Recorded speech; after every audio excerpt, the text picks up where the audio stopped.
सुप्रभात बच्चों, कैसे हैं आप सब। आशा करती हूँ ईश्वर की दया दृष्टि से आप सभी स्वस्थ व सुरक्षित होंगे और साथ साथ अपनी पढ़ाई भी कर रहे होंगे। बच्चों, आज हम हिंदी व्याकरण के पाठ 40 अनुच्छेद लेखन का अध्ययन करेंगे। ये पाठ कक्षा 8 के छात्रों के लिए है। बच्चों, तो आइए अब हम अपने पाठ का आरंभ करते हैं। पाठ 40 अनुच्छेद लेखन। अनुच्छेद में एक केंद्रीय भाव या विचार का क्रमिक विस्तार होता है। अनुच्छेद का आकार सीमित होता है और ये अपने आप में पूर्ण होता है। निबंध से भिन्न अनुच्छेद लेखन में भूमिका या निष्कर्ष देने की आवश्यकता नहीं होती है। सीमित शब्दों में एक विषय से संबंधित विचारों को क्रमबद्ध रूप से लिखना ही अनुच्छेद लेखन है। अतः इसमें अनावश्यक प्रसंग या विस्तार से बचना चाहिए। बच्चों, अनुच्छेद जो होता है वो निबंध का ही छोटा रूप होता है। फिर भी अनुच्छेद और निबंध में कुछ अंतर होता है। निबंध में किसी विषय को विस्तार से लिखा जाता है, जबकि अनुच्छेद में निबंध का सार लिखा जाता है। निबंध में हर पहलू को भिन्न भिन्न पैरा में लिखा जाता है, जबकि अनुच्छेद में केवल एक ही पैराग्राफ होता है। निबंध को उदाहरण, सूक्तियाँ, उद्धरण आदि से आरंभ किया जाता है, जबकि अनुच्छेद में ऐसा कुछ नहीं होता है। अनुच्छेद निबंध की अपेक्षा बहुत कम शब्दों में लिखा जाता है।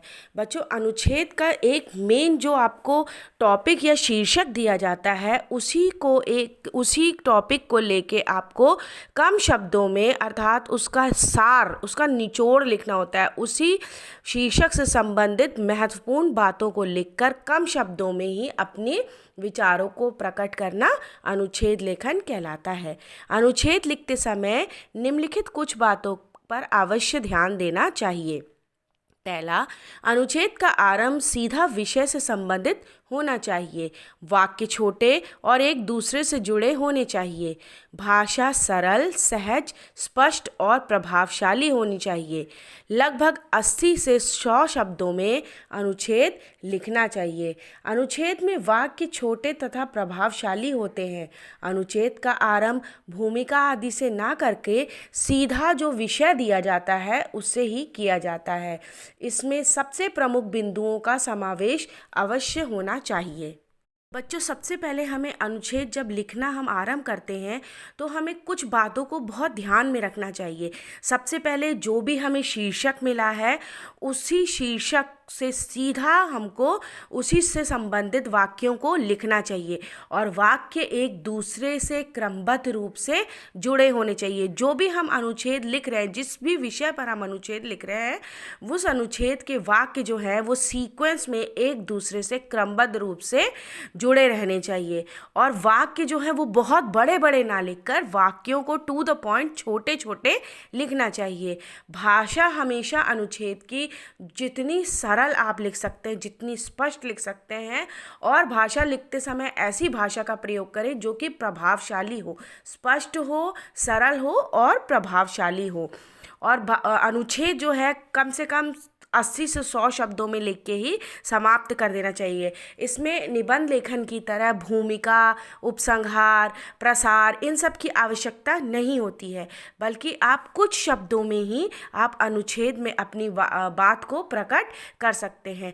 तो इन शॉर्ट, इन सार में हम ये कह सकते हैं कि अनुच्छेद जो है वो निबंध का लघु रूप होता है। इसमें किसी भी विषय को केंद्र बिंदु बनाकर उसी विषय से संबंधित बातों को क्रमबद्ध रूप से लिखा जाता है और उसका आरंभ जो है टू द पॉइंट स्ट्रेट करके किया जाता है और अपनी विचारों को पूर्ण रूप से कम शब्दों में प्रस्तुत किया जाता है। तो बच्चों, आपकी पुस्तिका में अनुच्छेद लेखन के कुछ उदाहरण दिए हैं। इसमें से कुछ उदाहरण मैं आपको समझा रही हूँ। जैसे कि आपको एक शीर्षक मिला वन महोत्सव, तो इस पे किस प्रकार से आप अनुच्छेद लिखेंगे, आइए से हम समझते हैं।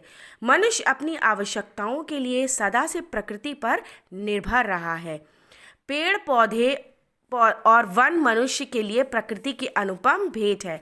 बच्चों, यहाँ पे हमें जो शीर्षक मिला है वो वन महोत्सव है। तो हमें सबसे पहले वन महोत्सव के विषय में लिखने से पहले ये बताना है कि प्रकृति जो है मनुष्य की आवश्यकताओं को पूरा करती है, प्रकृति पे ही हम निर्भर होते हैं।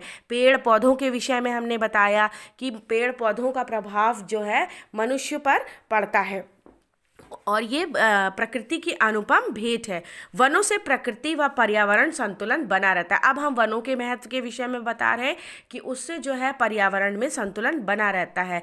वन देश की नैसर्गिक सुंदरता को बढ़ाते हैं, भू संरक्षण, पर्वत स्खलन आदि को रोकते हैं, वर्षा कराते हैं, मनुष्य का पोषण और संचरण करते हैं। फिर वनों का महत्व बताते हुए हम उसके विषय में बता रहे हैं कि वन जो है हमारी आवश्यकताओं को पूरा करते हैं, भूमि का संरक्षण करते हैं, जो भूस्खलन जो होते हैं, पर्वत के स्खलन होते हैं उनको रोकते हैं, वर्षा कराते हैं, हमारे खाने पीने के लिए हमको भोजन वस्तु प्राप्त कराते हैं। वन प्राकृतिक सुषमा के अद्भुत साधन है।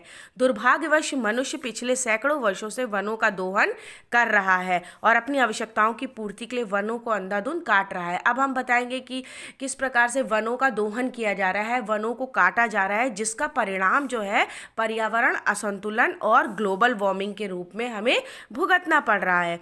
हमें वनों का संरक्षण करना चाहिए। अब हम वन महोत्सव के टॉपिक पे आगे आगे धीरे बढ़ते हैं और उसमें हम बोलेंगे कि हमें क्या करना है, वनों को बचाना है, उसका संरक्षण करना है। इसके विषय में विश्व की विभिन्न सरकारें जो हैं बहुत सी काम कर रही हैं, जिसमें कि हमारे देश में प्रति वर्ष जुलाई और अगस्त में के महीने में वन महोत्सव मनाया जाता है। अब जो हमको एक शीर्षक वन महोत्सव मिला है, अब मेन उस पर हम को रिलेट कर करके वाक्यों को लिख रहे हैं और फिर हम वन महोत्सव के बारे में बताएंगे। ये उत्सव एक महान उत्सव है जो लोगों को वनों की उपयोगिता से परिचित कराता है और उन्हें अधिक से अधिक वृक्ष उगाने के लिए प्रेरित करता है। स्कूलों कॉलेजों में भी वन महोत्सव मनाए जाते हैं। छात्र छात्राएं अध्यापक अध्यापिकाओं तथा प्रधानाचार्यों के साथ वृक्षारोपण करते हैं।